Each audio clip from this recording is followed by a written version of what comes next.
நேபாளில் ஏற்பட்ட பெருவெள்ளம் உங்க எல்லாத்துக்குமே தெரிஞ்சிருக்கும். இந்த பெருவெள்ளத்தினால நேபாள் நாட்டுல மிகப்பெரிய பேரழிவு ஏற்பட்டிருக்குது. இந்த பெருவெள்ளம் எப்படி ஏற்பட்டுச்சு? நேபாள் மற்றும் திபெத் அந்த எல்லை பகுதி ஃபுல் அண்ட் ஃபுல் இமயமலை பகுதி தான். அங்க பிரம்மபுத்திரா நதி ஓடிட்டு இருக்குது.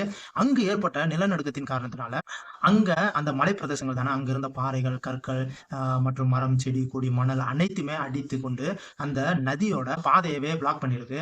இந்த மாதிரி இருக்கும்போது அங்க அதுக்கப்புறம் பெய்த அதீத மழை காரணமா அந்த நதியோட நீர்மட்டம் உயரும் போது அந்த மாதிரி பிளாக் பண்ணியிருந்த அந்த அனைத்து பொருட்களையுமே வெள்ளம் போல அடிச்சுக்கிட்டு கிட்டத்தட்ட 60 km/hல வரும்போது அது இந்த நேபாள்ல ரசுவா அப்படிங்கிற மாவட்டத்துல ஓடுற போட்டை கோசி அப்படின்ற நதியோட கலக்குது.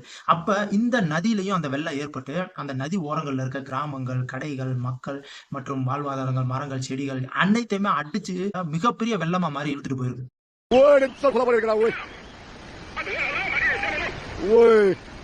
Hola, cinta, la jawab. Siapa sah? Mati.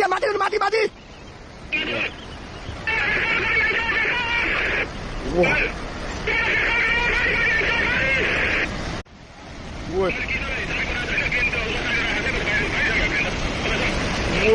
Woi, what apa bukan mati ya? Wah, kita mati. Kebon apa ya? Kenapa bunyi? Woi, mesinnya loh dia. Woi, tay một xóa bọt kìa. Woi, cái má cái bà đâu không? Woi. Wah, mesinnya nih.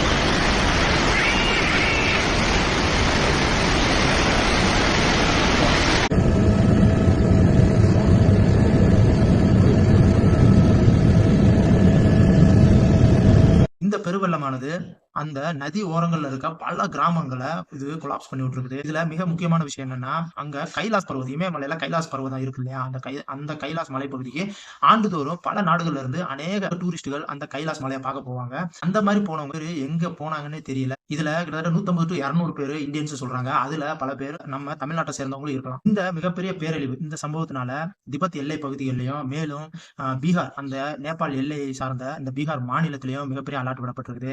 நினைச்சு கூட பார்க்க முடியாத அளவுக்கு நேபாள் மிக மோசமான ஒரு பேரழிவை சந்திச்சிருக்கு. அந்த ஏரியாவில் இருக்க அந்த பேரழிவுல சிக்கின அனைத்து மக்களும் திரும்ப இயல்பு நிலைக்கு அவங்க வாழ்க்கை திரும்பி நல்லபடியா மாறணும் அப்படின்றதுக்காகவும், மேலும் இது போன்ற வெள்ளங்கள், பேரழிவுகள் ஏற்படக்கூடாது அப்படின்றதுக்காகவும் அந்த இறைவனை வேண்டிப்போம்.